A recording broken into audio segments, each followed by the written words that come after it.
Hey guys, how's it going? So today I've got my March TBR for you. I've got quite a lot of books on this and it's extremely ambitious. It's my first year at uni, so I'm just not used to all of the time constraints and I'm trying really hard to be organised. I think I'm doing alright, but that still doesn't create extra time.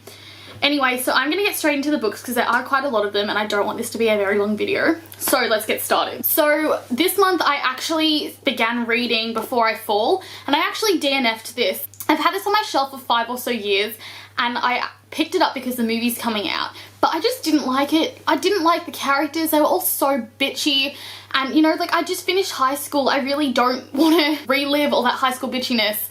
So I just didn't love it. It was extremely repetitive and when I asked someone what the ending was because I was very curious, but I just didn't want to have to read the rest of it. And when they told me what the ending was, I was like, you know what, I'm glad I DNF'd this because I don't care. Like, that ending will look good in the movie. Like, I think I want to see the movie. It looks really interesting. But yeah, I just had zero interest in finishing this book, so I did DNF it. Alright, so the next book on my TBR is Unravel Me. Yes, this is an extremely battered copy. It's my sister's. She hasn't even read this. Don't ask me how she did this. I have no idea. But yeah, I do plan to read this month. I'm actually halfway through it right now, as you can see. And yeah, I'm actually really liking this. I read Shatter Me last month and I did really enjoy that. I'm liking this. I don't think I'm liking it quite as much as Shatter Me, which is disappointing because I've heard that the series gets better.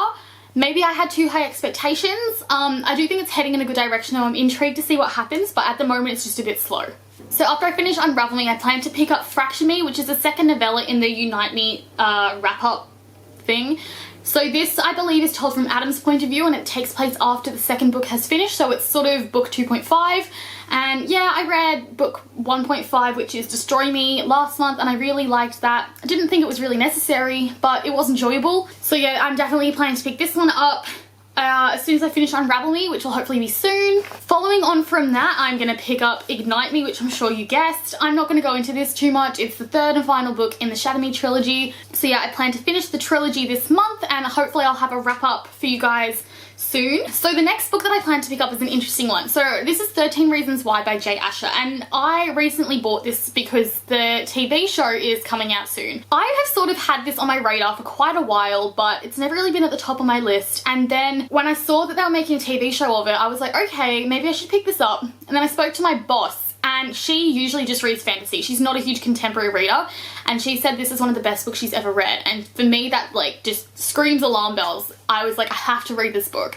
So this is hopefully going to get read this month. I do plan to read it before the TV show is out, so yeah, I definitely will read it because I believe the TV show is out at the end of this month or early next month. So 13 Reasons Why is about a girl who commits suicide at the beginning of the novel and she leaves a cassette tape of 13 reasons why she killed herself and addresses each reason to a specific person. I haven't read this, so I don't know how triggering it is, but obviously if you have suicidal thoughts or depression, I would say maybe steer clear of this. I don't know if it's going to be triggering, but it's still, you know, it may not be something good for you to read if that does trigger you. So the next book on my list I'm very excited about, and it is The Bone Season, which is actually a reread for me. So this is by Samantha Shannon and I read this about just over 2 years ago and I absolutely loved this when I first picked it up. So the reason I'm picking this one up is because the third book is out soon.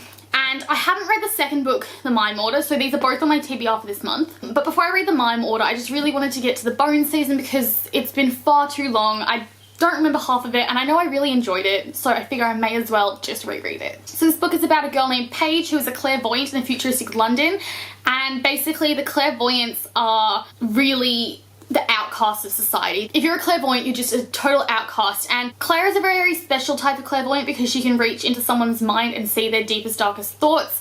Sometimes things they don't even know, like she can reach into your subconscious, which makes her a very dangerous person but also a very well sought after person. I'm not going to go much further into the book because I think it is really best if you go into it without knowing much. That's what I did and I adored it.